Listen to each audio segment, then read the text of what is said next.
Joyce, thank you for joining me today at 12 o'clock. Sure.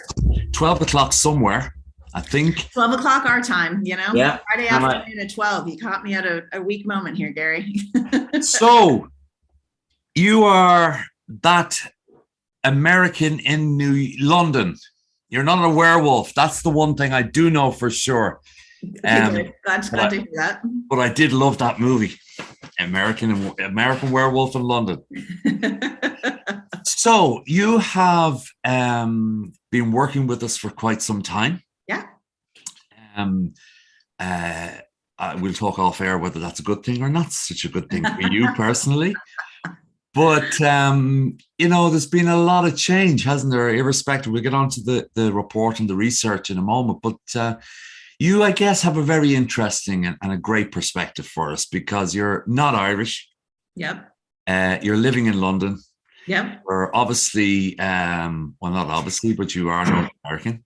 So Yes. you've looked from afar the evolution, if that's the right word, of the product and the market in Ireland. Yeah. Yeah, that's true. That's true. Yeah. No, I mean, and just I saw it that posted on the Host in Ireland LinkedIn page, but it's 8 years that Host in Ireland's been around. And I've been working with you guys for about half that time, I think now.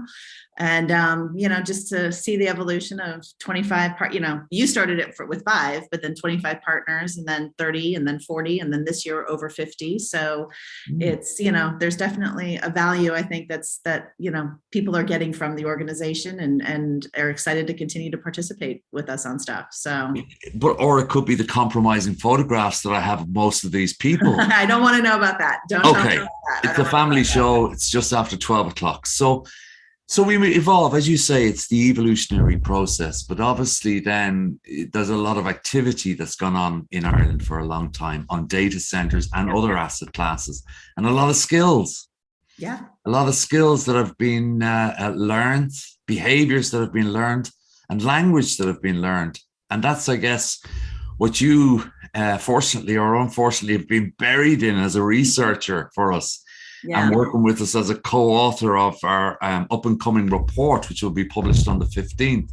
Yeah. So really, this is just to give people a lick of the lollipop, as they said, about sort of what are your observations, some of your findings, and more so about the experience of working with the Irish, around the Irish. Because it's hard. Sometimes it's hard for us to put into words, maybe. Sure. So yeah, and I think one of the things that we've had. The quarterly reports that we've done for the last 5 years have been incredibly successful.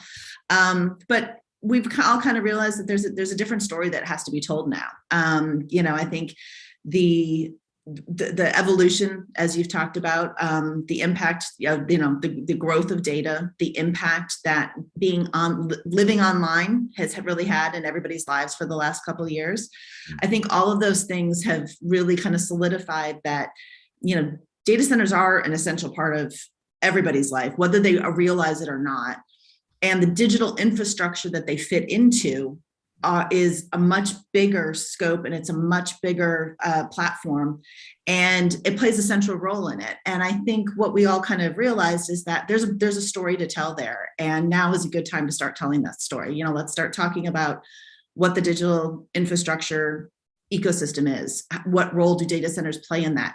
More, and I think that what was really interesting in having all these conversations were what's the role that Irish companies, and whether it's Irish companies in Ireland exporting services, or Irish companies, physically going to other countries and participating, or global companies having a presence and a headquarters in Ireland. What is the dynamic that's going on there that's made this, that's made Ireland really successful in this way? And I think that's the exciting part, and that's kind of what we got a chance to uncover a bit.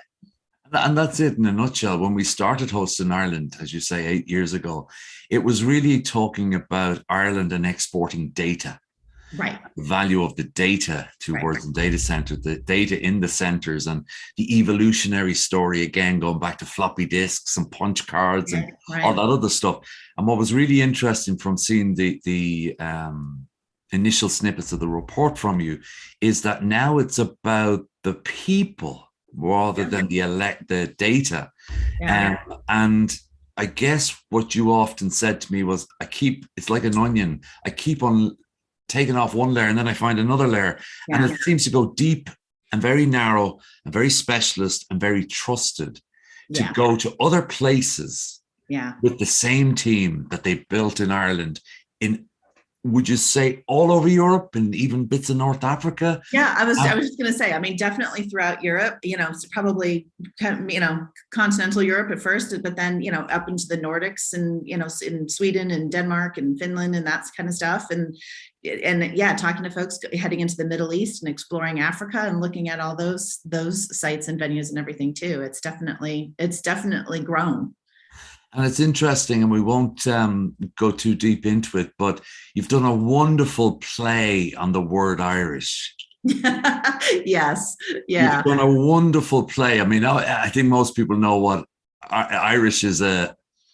They're a people, or they're a tribe, or they're an evolution of the Celts, whatever. Right. But you've broken that down into actually a way, have you? I can't even find the word for what. And I'm not going to go into it yet, because we want people to tune in and we want people to read the report. But I think what it does is, being Irish means something, and it means something culturally within Ireland, and for, you know, all of the Irish immigrants that have emigrated elsewhere in the world. Being Irish really means something, but it also means something in this context too. It, you know, it means about how the business is approached, how they do business.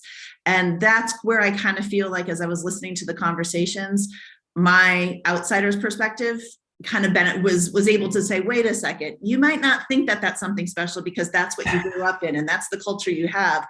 But actually, that does make you unique, and it does make you different. So a little bit of anthropology on my part, you know. Hey, this is great. All that education, all these years, you finally have the opportunity now to present it and tell some stuff. And what you do really well is you tell the stories as well. Because I think sometimes, particularly with such an engineering focused industry, why the message doesn't quite hit home to people is because most of us actually want you to simplify our lives. Tell us that it's actually simple, and that's what you were able to do. You're able to, and I guess, what was the process? That's what I'd like to ask you a bit more about for a few minutes. The process of gathering this intel to be able to come up with this Irish. Yeah. And what did you do? Like, I mean, it was really simply, I mean, it was having conversations. You know, we probably talked to a dozen or so of the Host in Ireland partners across all spectrums, from, you know, brand new partners who are only a few years old to partners who have been with, you know, Host in Ireland practically from the beginning and are well-established, seasoned companies in the industry. And just hearing everybody's perspectives and kind of, you know, facilitating that conversation, moderating that conversation with everyone, just to hear. And I think the part that was interesting was hearing them all build off of what each other were saying. You know, it wasn't a siloed conversation. It was, everyone recognized the elements that the other person was speaking to. And I think that part of it really made the story easy to tell, because they were kind of doing the work for me in a way. And, you know, and that's important. And I think, you know, being a storyteller, and, you know, kind of bringing it back full circle a bit, you know, the problem with technology is sometimes people get so caught up in the cool widgets that they're making, and they really forget about the why and what they're doing and the value that they're bringing to market. And that's why you tell the stories. That's the story you want to tell. That's it. Even I want to read this report. Even I want to read and go further than just the index. So one final quick one. Were you able to understand all the different accents? Yes, some of it, yes, absolutely. Took, you know, may have been a half second behind, but I got it all, so it's good. Superb. So you're the moderator of the launch webinar. Tell us a bit more about when it is, how people can register. It will be on June 15th at noon.